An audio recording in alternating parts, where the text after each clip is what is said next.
A ton of steps take place between the code you write and once it's generated and actually being performed on the CPU. And an interpreter allows for languages like JavaScript or PHP to actually execute and render, like the web pages you see when you're on the browser or on the internet.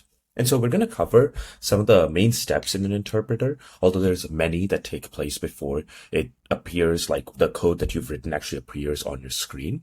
But we're going to start with the lexical analysis. So when you write code in JavaScript, the interpreter first needs to read it.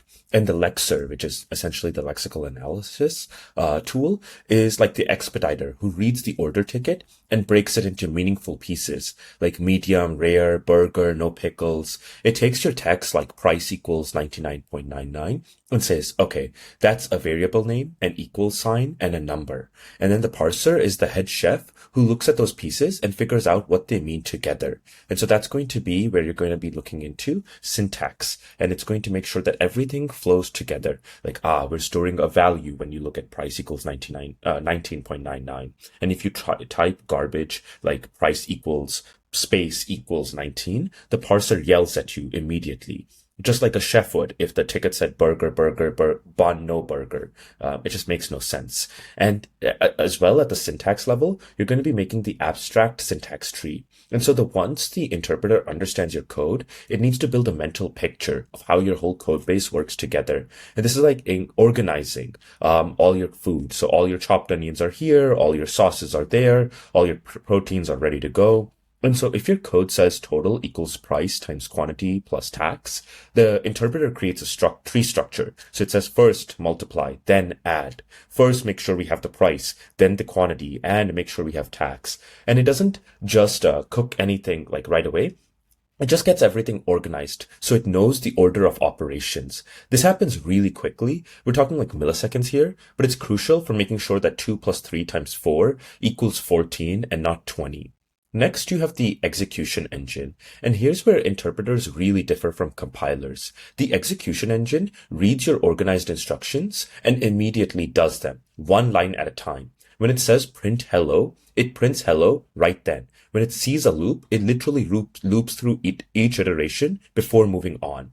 Python's CPython interpreter does exactly this. It walks through your code step by step, executing as it goes. Ruby's interpreter works the same way. This is why Python feels so interactive when you're using REPL, which is read, eval, print, loop. Basically a terminal where you can type one line at a time and see results instantly. You're literally watching the line cook work step by step. Next, you have the runtime environment. So while the interpreter is executing your code, it reads somewhere to store all your variables, track which functions are running, and manage memory. This is the runtime environment, like the entire kitchen with its counter, shelves, and storage. So when you create a variable like name equals Sarah, the runtime sticks Sarah into a memory slot labeled name. When you call a function, the runtime creates a new workspace for that function, which is essentially called a stack frame. So it doesn't mess up the main workspace. JavaScript's V8 engine, which is, you're using that when you're working in the browser or creating websites, manages gigabytes of this stuff in your browser, keeping track of every variable on every web page you have open. And so the main trade-off here is that once you are generating the code, which is the final step, it is sometimes 10 to 100 times slower. So, JavaScript running a tight loop might process 50 million operations per second, while a compiled C code base does 5 billion in that same amount of time. And that's because an interpreter is reading and thinking about each instruction every single line, instead of translating everything and then not having to think again, just executing. Imagine a line cook rereading dice the onions every time they dice an onion versus a prep cook who read it once and diced all 50 onions in a row. So it takes more time to execute everything. But interpreters give you incredible flexibility. You can write code and run it immediately and see what breaks, fix it, and run it again. It's really, really good when you're trying to create scripts or do data engineering. And so that's why a lot of these languages are mainly used in those cases. For web servers, handling thousands of requests per second, that trade-off of being able to have developers quickly code, figure out the solutions to their bugs, and then just be able to deploy it really quickly can be like the difference between billions of dollars for like major companies.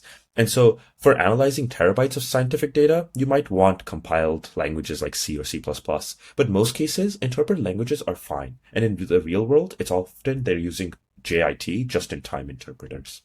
That's all there is to interpreters.